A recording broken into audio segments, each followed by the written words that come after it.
Either it's the lack of communication, right? Or it's the inability to communicate in a way that's really acceptable and good and maybe healthy is the right word. Right.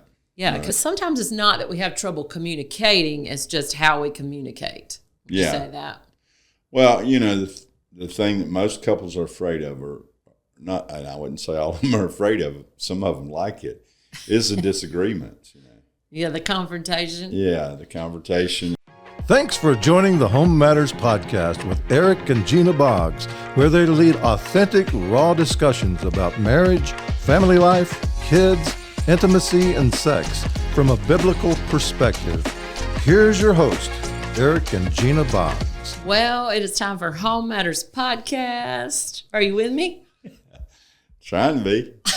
Well, hello. Welcome to Home Matters Podcast. That's right. This is what, 118?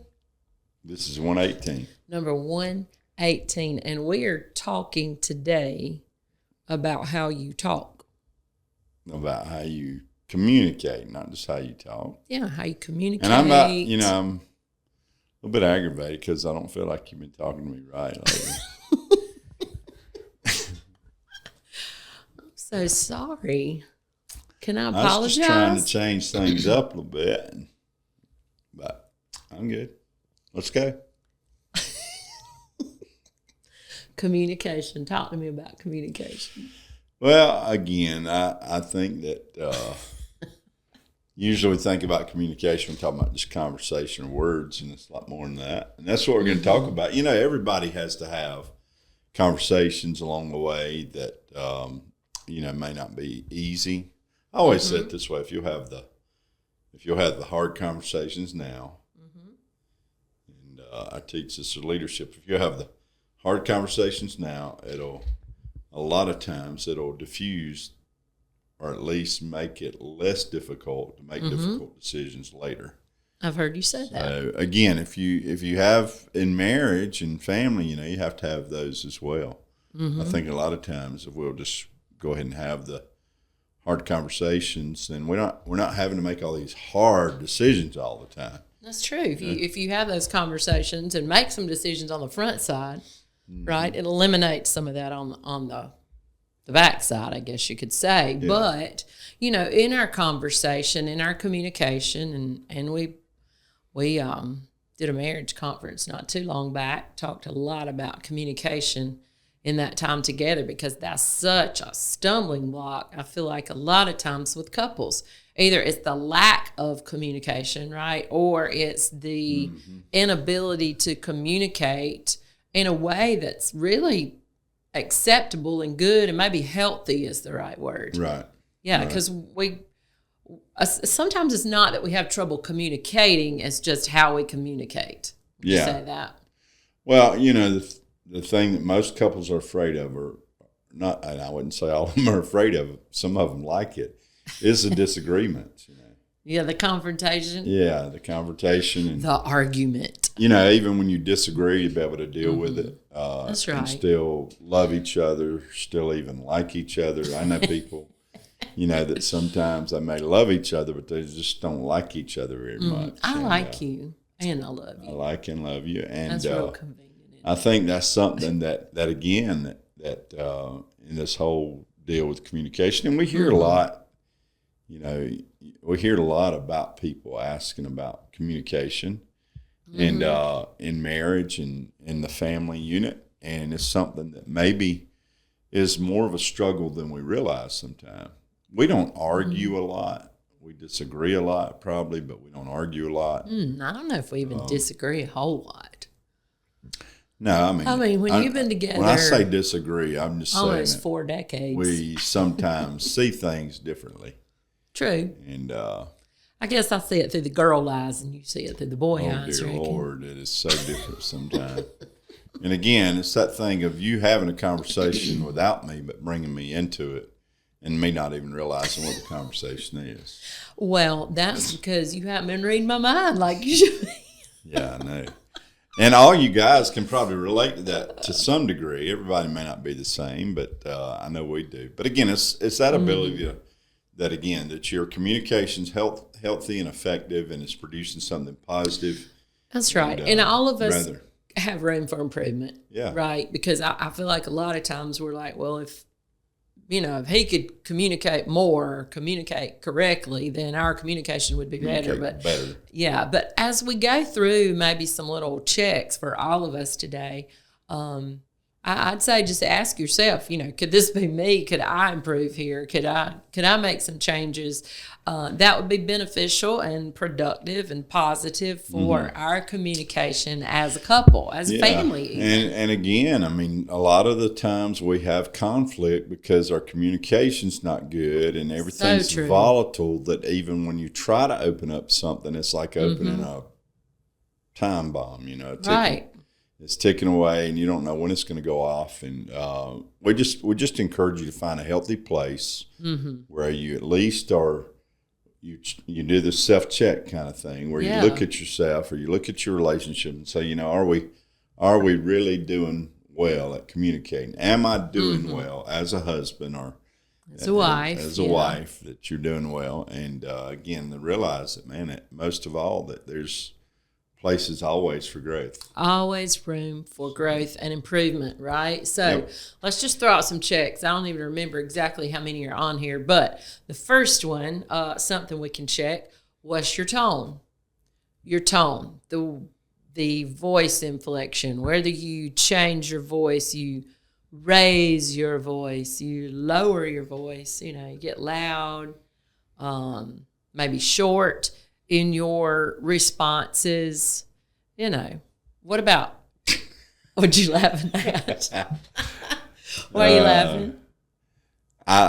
You said loud. I know that in our home, and it's not just you. Now, you know that we kid you about it, but Gena has good volume, Good volume. Yeah, her voice good always lungs. been good and strong, beautiful voice. That's what you threw beautiful in there. Why are you telling me I'm loud? Yeah, well, I mean, it's beautiful when you're singing, especially.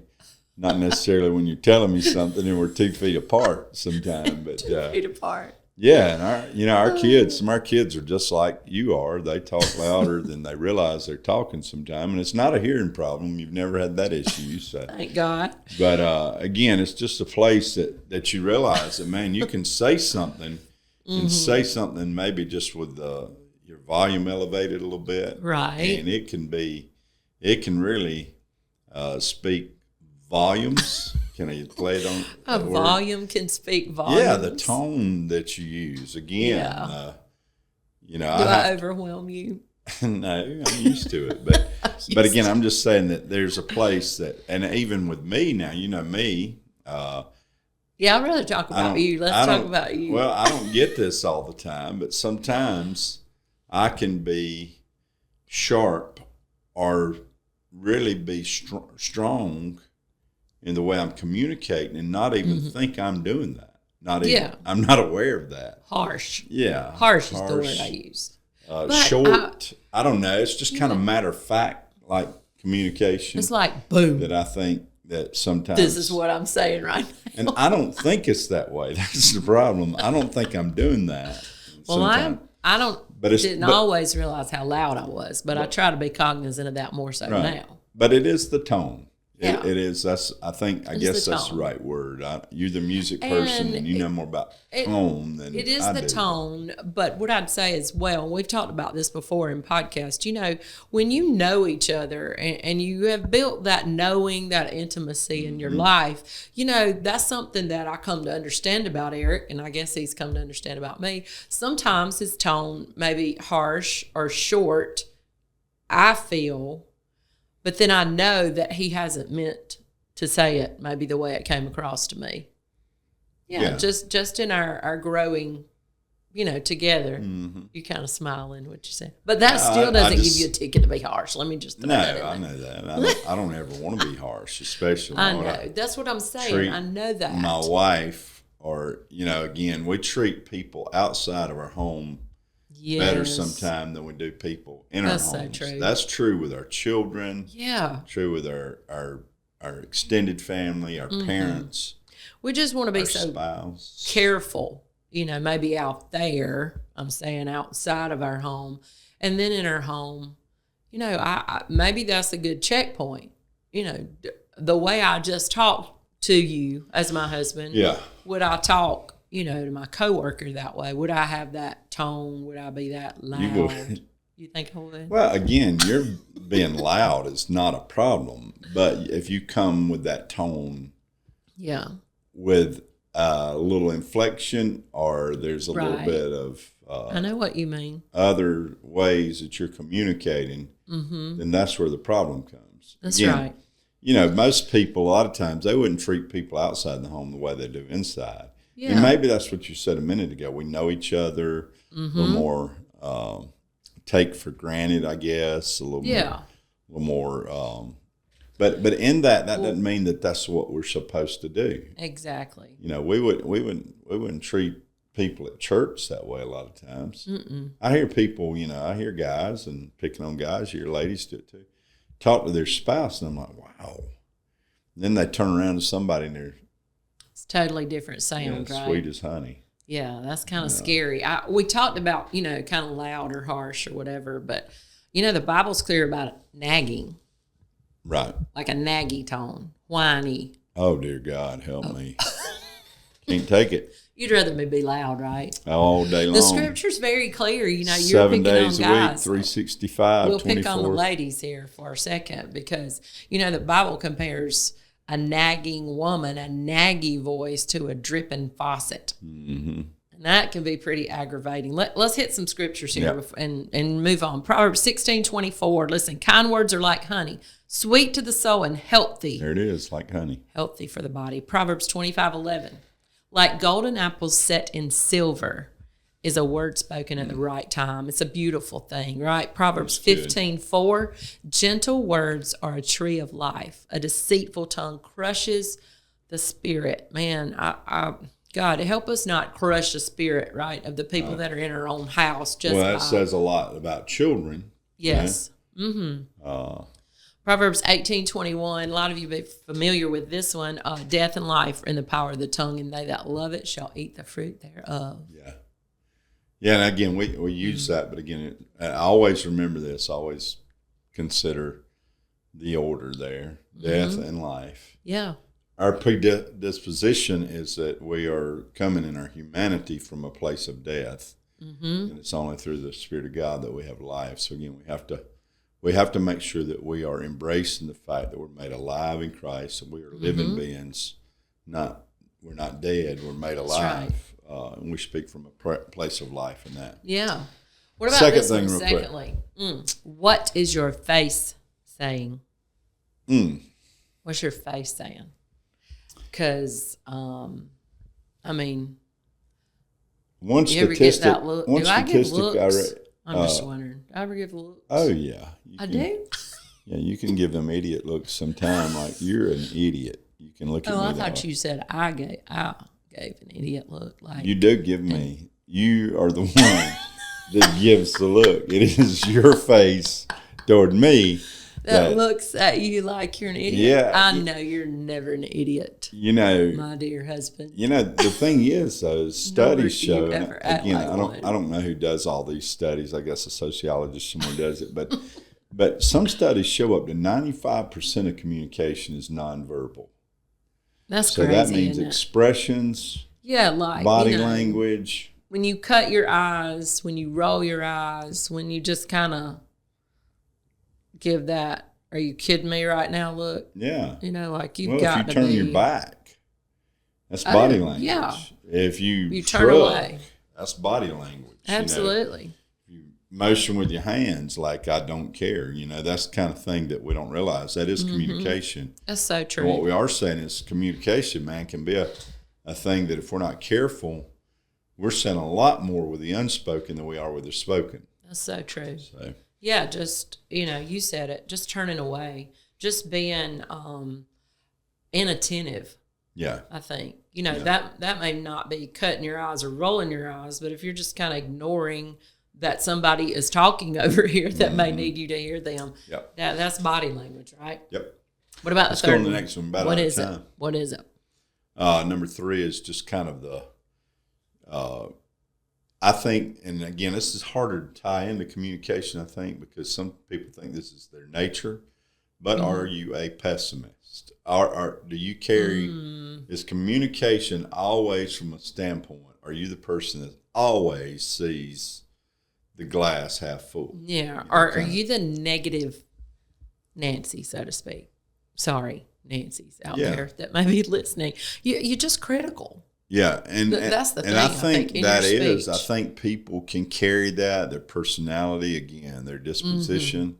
But again, that can be a real problem in our homes, in our marriage, especially if all we can ever do is see what's wrong. Yes. I would much rather address what's wrong if I can first see what's right.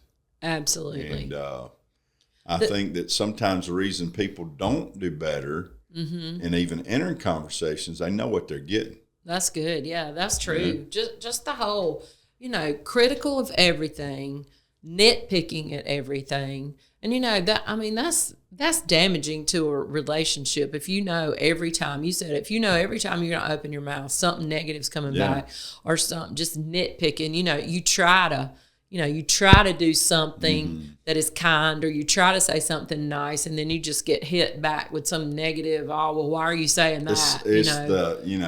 It's that whole I can't. That if you're dealing with that we're not getting better because if you try to find something good and it stays in the negative, then you got a problem. And not only in the marriage relationship.